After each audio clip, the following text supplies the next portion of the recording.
கனேமுல்ல பகுதியில் கண்டுபிடிக்கப்பட்ட மற்றொரு பாதாள உலகக்குழுவின் போதைப் பொருள் வலையமைப்பு. பெண் ஒருவர் கைது, அவருடைய 5 வங்கி கணக்குகள் முடக்கப்பட்டிருக்கின்றன.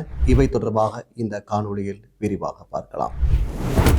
போதைப்பொருள் வர்த்தகத்துக்கும் பாதாள குழுவுக்கும் இடையில் நெருங்கிய தொடர்பு காணப்படுகின்றது. அநேகமான போதைப்பொருள் வர்த்தகத்தை இந்த பாதாள குழு உறுப்பினர்களே கொண்டு நடத்துகின்றார்கள். கடந்த வருடம் இந்தோனேசியாவில் வைத்து 5 முக்கியமான பாதாள உலக குழு உறுப்பினர்கள் கைது செய்யப்பட்டார்கள். அவர்களிடம் மேற்கொள்ளப்பட்ட விசாரணைகளின் அடிப்படையில் பல்வேறு முக்கியமான தகவல்கள் வெளியாகின.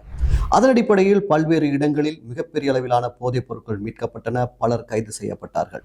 தற்போது மீண்டும் ஒரு போதைப் பொருள் நிலையம் முற்றுகையிடப்பட்டு பெண்ணொருவர் கைது செய்யப்பட்டிருக்கின்றார். போலீசாருக்கு கிடைத்த ரகசிய தகவலின் அடிப்படையில் கனேமுல்லை பகுதியில் வீடொன்று சோதனைக்கு உட்படுத்தப்படுகிறது. அந்த வீட்டிலிருந்து 4 கிலோவுக்கும் அதிகமான கொக்கையின் போதைப் பொருள் மற்றும் 2 கோடி ரூபாய் பெறுமதியான பல்வேறு வகையான போதை மாத்திரைகளையும் போலீசார் மீட்டனர். உண்மையில் அந்த இடத்தில் வர்த்தகம் நடைபெற்றதா என்று சோதனையிட்ட போது அது ஒரு களஞ்சிய சாலை பகுதியாகவே இருந்ததாக விசாரணை மூலம் தெரிய வந்திருக்கின்றது. பல்வேறு தரப்பினர்கள் அங்கிருந்து பொதிகள் மூலமாக போதைப் பொருட்களை பெற்றுச் சென்று வெவ்வேறு இடங்களுக்கு விற்பனை செய்து வந்திருக்கின்றமை ஆரம்ப கட்ட விசாரணைகளில் தெரிய வந்திருக்கின்றது. இந்த கொக்கையின் போதைப் பொருள் கடல் வழியாக இலங்கைக்கு கொண்டு வரப்பட்டு அங்கிருந்து தரைமார்க்கமாக இந்த பெண்ணுடைய வீட்டுக்கு கொண்டு செல்லப்பட்டு களஞ்சியப்படுத்தப்பட்டதாக விசாரணைகளில் தெரிய வந்திருக்கிறது. உண்மையில் இந்த பெண் யார்? 40 வயது மதிக்கத்தக்க அந்த பெண் அந்த பகுதியில் ஒரு சாதாரண குடும்ப பெண் போன்று அந்த சுற்று வட்டாரத்தோடு அவர் பழகியிருக்கின்றார். எந்தவித சந்தேகமும் ஏற்படாத வகையில் தான் அவர் அந்த பகுதியில் இருந்திருக்கின்றார். இப்படிப்பட்ட அந்த பெண்ணை பாதாள குழுவினர் பயன்படுத்தி தங்களுடைய வர்த்தக நடவடிக்கைகளுக்கு இவரை பயன்படுத்தி வந்திருக்கின்றார்கள். தற்போது அந்த பெண்ணுக்கும் பாதாள குழு உறுப்பினர்களுக்கும் இடையிலான தொடர்பு குறித்து தீவிரமாக விசாரணைகள் மேற்கொள்ளப்பட்டு வருகின்றன.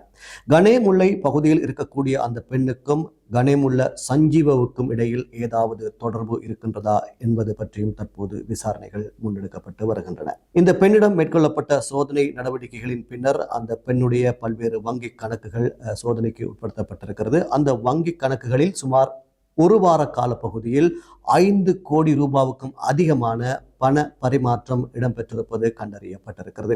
இந்த பணத்தினை யார் அனுப்பினார்கள், எதற்காக அனுப்பினார்கள் என்ற கோணங்களில் போலீசார் தீவிர விசாரணைகளை மேற்கொண்டு வருகின்றார்கள். அந்த பெண்ணிடமிருந்து கைப்பற்றப்பட்ட கொக்கையின் போதைப் பொருளுடைய பெறுமதி 18 கோடி ரூபாவுக்கும் அதிகம் எனவும், அதே போன்று அவரிடம் மீட்கப்பட்ட போதை மாத்திரைகளுடைய பெறுமதி 2 கோடி ரூபாய்க்கும் அதிகமானது எனவும் சொல்லப்படுகின்றது. இப்படி கைது செய்யப்பட்ட அந்த பெண்ணிடமிருந்து பணம் எண்ணும் இயந்திரம் ஒன்று, அதே போன்று பல்வேறு ஸ்மார்ட் கையடக்க தொலைபேசிகள், பல்வேறு சிம் அட்டைகளையும் போலீசார் மீட்டிருக்கின்றார்கள். இந்த பெண்ணுக்கு இந்த வர்த்தகத்தை தொடர்பு படுத்தி கொடுத்த முக்கிய பாதாள உலக குழு உறுப்பினர் ஒருவர் வெளிநாட்டில் இருப்பதாக சொல்லப்படுகிறது.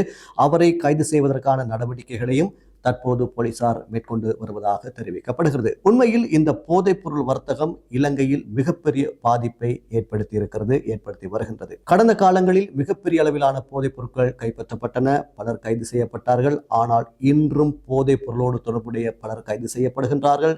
இன்னும் போதைப் பொருட்கள் மீட்கப்படுகின்றன. எனவே இலங்கையில் இன்னும் எவ்வளவு போதைப் பொருட்கள் இருக்கின்றன என்பது கேள்விக்குறியாகவே இருக்கிறது. இப்படி கைது செய்யப்பட்ட அந்த பெண்ணுடைய மற்றும் அந்த பெண்ணோடு நெருக்கமானவர்களுடைய 5க்கும் மேற்பட்ட வங்கி கணக்குகள் தற்போது முடக்கப்பட்டிருக்கின்றன. அந்த பெண் கொள்வனவு செய்திருக்கக்கூடிய பல்வேறு சொத்துக்கள் தொடர்பாகவும் விசாரணைகளை போலீசார் ஆரம்பித்திருக்கின்றார்கள். அது மாத்திரமல்லாமல் அவருடைய சொகுசு வாகனமும் கூட தற்போது மீட்கப்பட்டிருக்கின்றது. கனேமுல்ல பகுதியில் கைது செய்யப்பட்ட இந்த பெண்ணுக்கும் எந்தெந்த பாதாள குழு உறுப்பினர்களுக்கும் இடையில் தொடர்பு இருக்கின்றது என்பதை கண்டறிவதற்கான தீவிர விசாரணைகள் தற்போது மேற்கொள்ளப்பட்டு வருகின்றன. விசாரணைகளுக்கு எந்தவித பாதிப்பும் ஏற்பட்டுவிடக்கூடாது என்பதற்காக சில தரவுகளை போலீசார் வெளியிடாமல் இருக்கின்றார்கள்.